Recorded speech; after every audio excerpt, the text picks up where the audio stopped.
This is the Dallas Morning News. Eat, Drink, DFW from the Dallas Morning News is made possible by Central Market.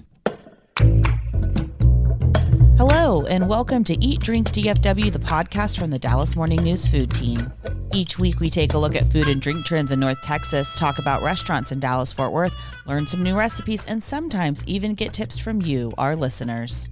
I'm Anna Butler, the Dallas Morning News' food editor. Change is afoot once again, hitting a beloved spot in one of Dallas's hottest neighborhoods. And later, we'll share the reservation apps you've just got to have right now. That's all coming up right after this. Central Market is really into food. Like when we say cheese, it's in 12 languages into food. Butchers, bakers, and sushi roll makers into food. We're talking so obsessive about quality you can shop blindfolded into food. Central Market is really into food. If you are too, then let us turn your shopping list into a treasure map. Get inspired, get adventurous, or just get a chef-made dinner when you've got more taste buds than time. No place makes every meal more amazing like Central Market. Really into food. Shop now at centralmarket.com.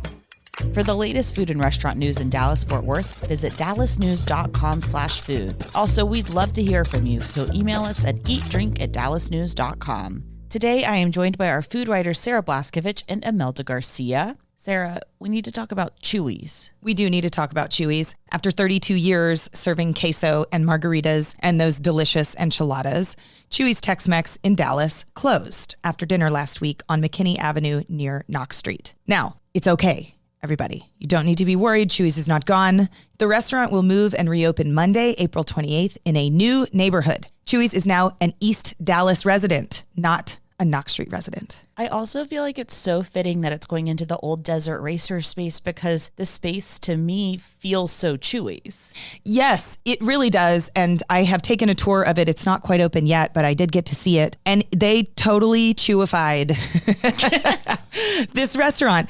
It has the hubcaps hanging in the ceiling. It's got these brightly colored fish that an artist makes in Mexico, and they have dozens, if not hundreds of them in every Chuy's restaurant. And so, of course, I'm standing there in the bar asking them about the fish. And I say, well, how many of those do you think you have? 1,000 for sure. It's a really good guess. There's 876 of these wooden fish, each hanging separately from like a piece of fishing wire from the ceiling. I got to give a hug to whoever hung that art. They look really cool. And that's a whole lot of hanging. Are there as many Elvises as there are fish? No, good question. I only spotted one Elvis near the building.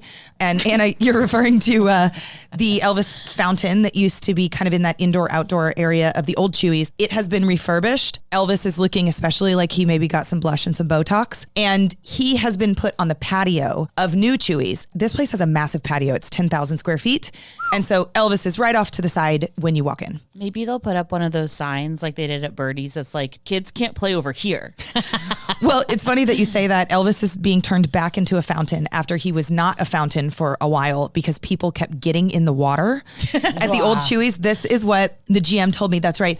I didn't ask whether they were children or adults getting into the water, and that would have really been a good one to ask, but they are turning him back into a fountain. And so I do want to say out loud that if you're an adult or a child, neither of you are supposed to get in the new Elvis fountain. I just want to know if they are going to serve their amazing tres leches cake. Yes, they are. And that's an important question, Imelda. Will this Chuy's serve the same food that the other ones do? Yes, it will. They have more than 100 Chuy's across the United States now, which is fun because when Chuy's opened in Dallas, it was Chuy's number 3 and Chuy's started in Austin. So a lot has happened for this restaurant in, 40 years or so. And Dallas has been a big part of its history. And they will have the Chicka Chicka Boom Boom enchiladas and the big as yo face burritos. And of course, that delicious queso. They've got great margaritas. My favorite drink there is the New Mexican martini, which is kind of a spicy margarita-like thing where you pour your own servings into a tiny little martini glass. I thought that this drink was sort of special to me and whoever was sitting at my table. And as it turns out, it's the best-selling cocktail on all of Chuy's menu in Dallas. So secrets out on the New Mexican martini, even though I thought it was mine. I've been wondering as of late how much Darden Group's acquisition of Chuy's might change its fabric. And it doesn't actually feel like it's changed all that much, but that's because I think so many things have actually changed in the last 10 to 15 years with Chuy's as they streamlined their menu for its expansion. And they've done things I'll never forgive. They took away the stuffed chicken sopapilla.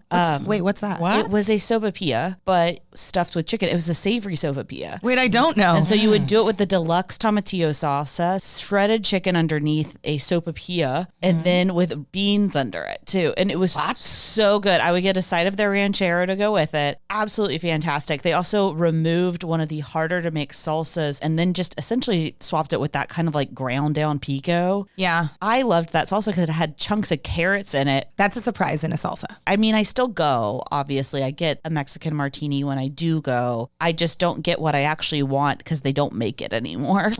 We could have a whole podcast about the dishes at restaurants that don't exist anymore. I have to go back to the Mexican martini. This is a sacrilege for me. I have never tried a Mexican martini. This one's called a New Mexican Martini. Oh. And so it is a spicy margarita. Imelda, you found a really sweet Colombian restaurant in Allen. Can you tell us more about that? Yeah, and this was a finding that I'd made in Instagram. You know, I'm like, scrolling all the time, and I found this beautiful restaurant. And yeah, it's really sweet because they use a lot of their grandmother's recipes to make the food. And this is called Curuba Colombian Kitchen. This is property of Leo and Kelly Vargas. Kelly is the executive chef, and she has had a long career here in the U.S. They are from Bogota, and they sell a lot of traditional Colombian dishes, but you know what? They have a twist to make them Texan. I like this idea. For example, they have this appetizer. It's called desgranado. It's like corn, but they added brisket. So they made it Texan, Uh-huh. Yeah, so it's a beautiful place and small place. They only have 6 tables. So they want to expand, of course. This is their goal. This quinoa salad with feta and grapes and caramelized nuts looks really yummy. Yeah, they made a salsa that Leo's mother made. Every dish has a story. So it's a love letter to Colombian grandmothers. We have had some beautiful days lately, and there is a new rooftop that just opened. Yes, if weather allows, I think people should set their maps to Lower Greenville, where Via Triozzi now has a new terrazza. How do you say that in Italian? In Spanish, it's terraza. Oh, there we go. Imelda, I'm so glad you're here. So you can walk from Chuy's. Correct. Literally, you could walk from Chuy's, take a block north on Greenville, great point, and head up the stairs at Via Triozzi to what I'm going to call their patio.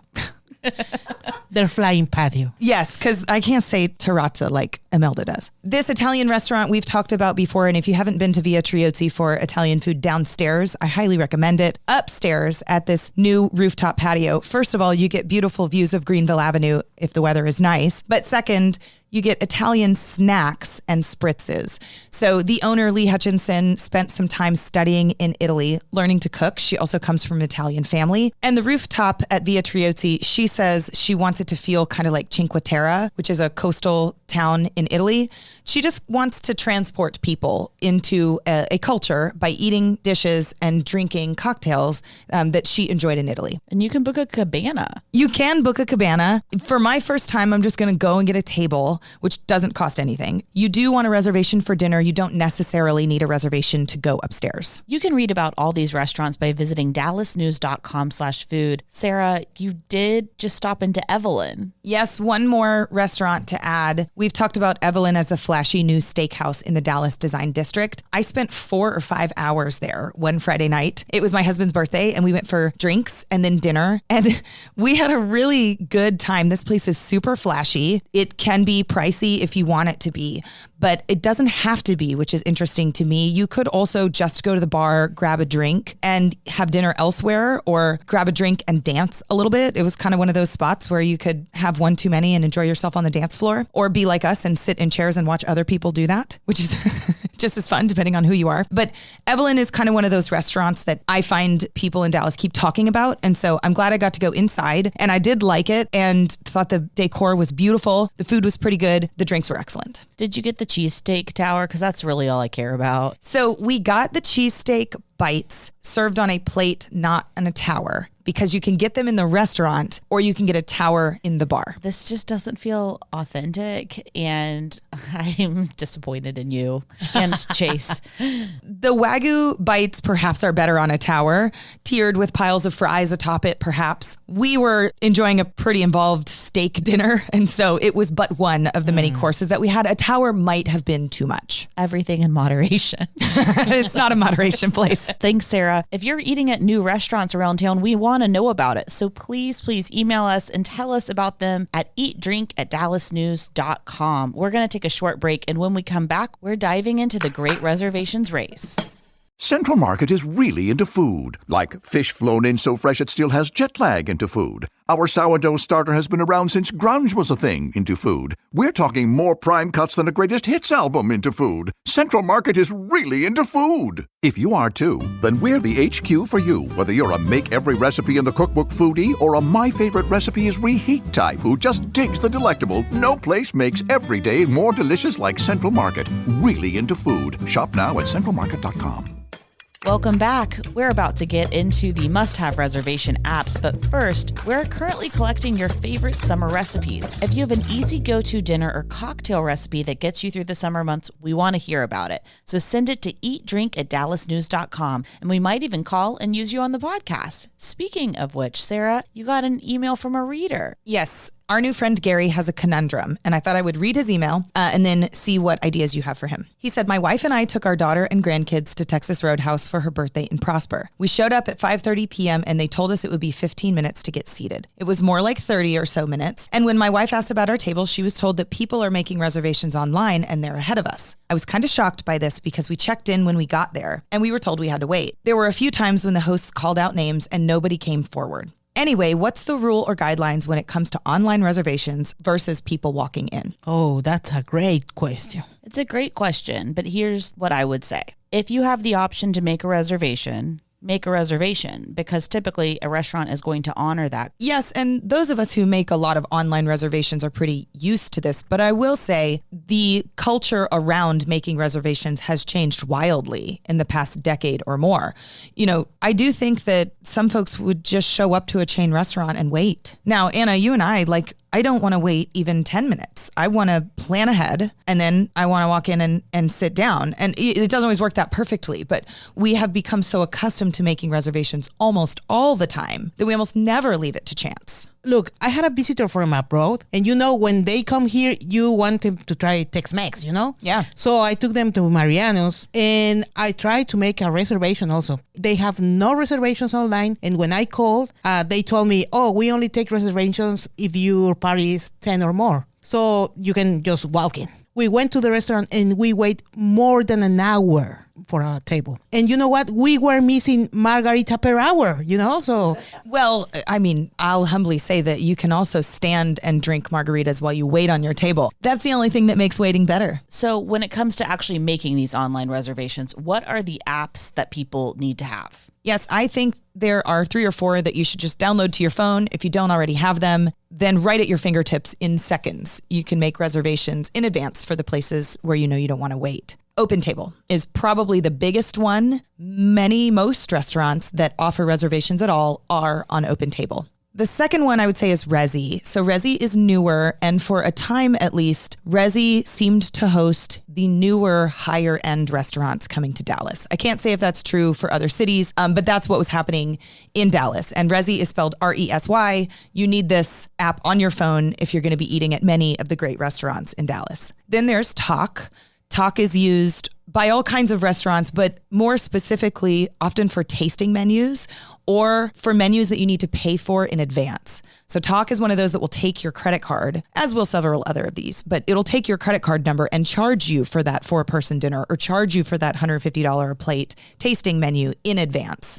Some of our Michelin-starred restaurants in Texas are using Tock. And then another one that I've seen sometimes is 7 Rooms, which is very popular in Vegas. And I sort of equate with like a club restaurant hybrid, although I think lots of different companies use 7 Rooms. Yeah, there's a fascinating movement in the Northeast right now because Resy was the hot one. Yeah. But all the new hot restaurants are actually now to be found on OpenTable, as well as a lot of the classic restaurants.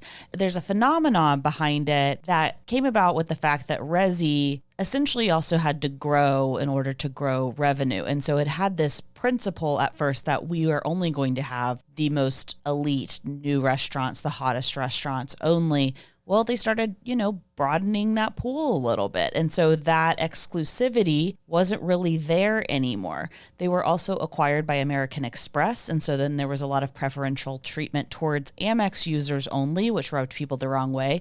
Open Table has since very openly talked about recruiting restaurants again. This is mainly probably a fees game on the other side for restaurants because Resi also used to be less expensive for restaurants to use. And Open Table was charging an acquisition fee per head. Open Table has since also garnered a partnership with Visa. And so it's just funny to watch people migrate because there was almost like a Chuy factor with Open Table for a while there. And now they're doing a good job of wooing restaurants back. And so you'll see this in New Yorkshire, Philly, which is, if you haven't been, one of the best food cities in the world, because the CIA, the Culinary Institute of America in upstate New York, a lot of the people don't actually want to go to Manhattan afterwards. They go to Philly. That's super interesting to me, Anna, all the business stuff behind this, because from a consumer facing perspective, we're using these apps in order to make our lives a little bit easier. But you also want to think about it on the opposite direction. Restaurants have to use them to make their life easier too, but restaurants pay to use these services. That's why you might see a restaurant hopping from one to the other if they get a better deal. It reminds me a little bit of why a restaurant might be on Uber Eats but not DoorDash. It's a business relationship there. You know, one great thing for users is, at least right now, it's free to use these apps. So while restaurants pay for them, we don't. That is, unless you sign up for one of the reservations that's like, hey, if you don't cancel this in time, you're going to pay for it. The other thing I'm hearing from restaurateurs is that people will make reservations willy-nilly and then no-show a lot. And I'd like to say out loud that that's not the right thing to do. Stuff happens sometimes, you know, where you can't make it or you're late or somebody's sick. But for the most part, if you make a reservation, you're also taking up the space. And the right thing to do is to show up. And if you are dropping your reservation, please call me. I'm going to take it. Yeah, all the time. And that's all the time we have for today. And don't forget, email us your summer recipes at eatdrink@dallasnews.com. Please make sure you're following Eat Drink DFW wherever you find podcasts so you never miss an episode. Special thanks to our producer, Julie Fisk. For the news, I'm Anna Butler. Thanks for listening, and we'll see you next week. Eat, Drink, DFW from the Dallas Morning News is made possible by Central Market.